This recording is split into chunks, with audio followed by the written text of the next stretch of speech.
La Fondation Grenoble INP est là pour développer le mécénat scientifique et technologique et pour mettre en avant les talents de Grenoble INP.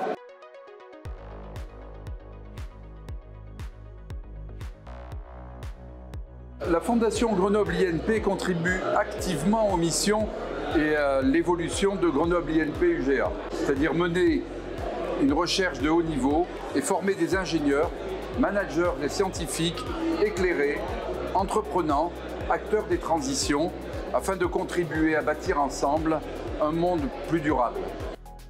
Je m'appelle Elisa Jourde, j'ai cofondé la société Footprint. Footprint, on accompagne la restauration dans sa transition écologique à travers un service de calcul d'empreinte carbone et d'affichage coloré et pédagogique associé. Donc on a eu la chance de recevoir le prix de la Fondation Grenoble INP qui nous a permis justement de développer notre éco-calculateur qui nous permet de faire nos calculs d'empreinte carbone pour informer justement les convives des restaurants sur l'empreinte carbone de leurs plats et les aider à faire des choix un petit peu plus éclairés.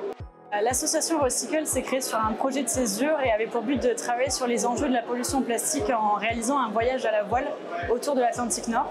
Nous avons pris les voiles avec 3 objectifs principaux qui étaient de répondre à des problématiques liées à l'usage du plastique. Donc la Fondation Grenoble INP nous a permis de concrétiser le projet en nous apportant un soutien financier qui nous a permis de financer le matériel d'échantillonnage, la vie à bord du voilier ainsi que les travaux de préparation du voilier. Et nous la remercions grandement de nous avoir permis de concrétiser le projet de l'association. L'association continue son aventure avec notamment une nouvelle expédition qui part l'année prochaine et on part tous les 6 en voilier à travers l'Atlantique pour reprendre le flambeau de nombreuses initiatives qui ont été amorcées par Recycle. La chaire industrielle 4.H va permettre aux entreprises de pouvoir recruter les talents qu'il faut aujourd'hui. L'introduction des technologies numériques nouvelles change la donne. Ce sont des technologies qui viennent aider les humains dans leur organisation. À partir de ce moment-là, il faut qu'on repense le travail, il faut qu'on repense l'organisation industrielle. Il faut aussi qu'on construise des formations tout à fait nouvelles puisque les enjeux ne sont pas les mêmes, ce n'est pas la même chose qu'on a enseigné et ce n'est pas la même chose que les gens attendent. Hugo Divel, je suis étudiant à l'ENSECUB et l'année dernière, durant l'année de césure que j'ai réalisée, j'ai pu marcher autour de l'Islande pendant 2118 km, donc 84 jours.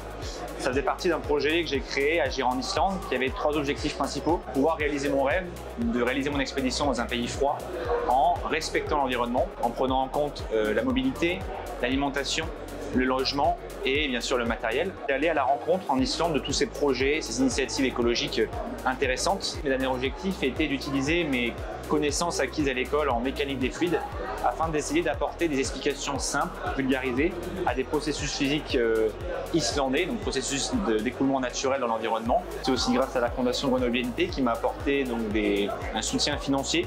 Ça m'a permis de financer par exemple mon trajet en voilier, retour de Reykjavik jusqu'au nord de l'Écosse. Donc Yannick Roudot, je suis perspectiviste, auteur, éditeur et conférencier sur les sujets d'utopie, de fiction positive et de transformation du monde. J'ai accepté l'invitation de la Fondation parce que ça me paraissait important de venir parler aux élèves ingénieurs et aux professeurs aussi de la nécessité d'intégrer les grands enjeux du XXIe siècle, écologiques, sociétaux, environnementaux, dans l'enseignement et dans le quotidien. On vit une période charnière incroyable, une transformation inédite dans l'histoire de l'humanité et c'est extrêmement important d'aller au contact de ces jeunes qui auront demain des responsabilités pour qu'ils intègrent ça dans leur quotidien et qu'ils transforment les choses eux aussi.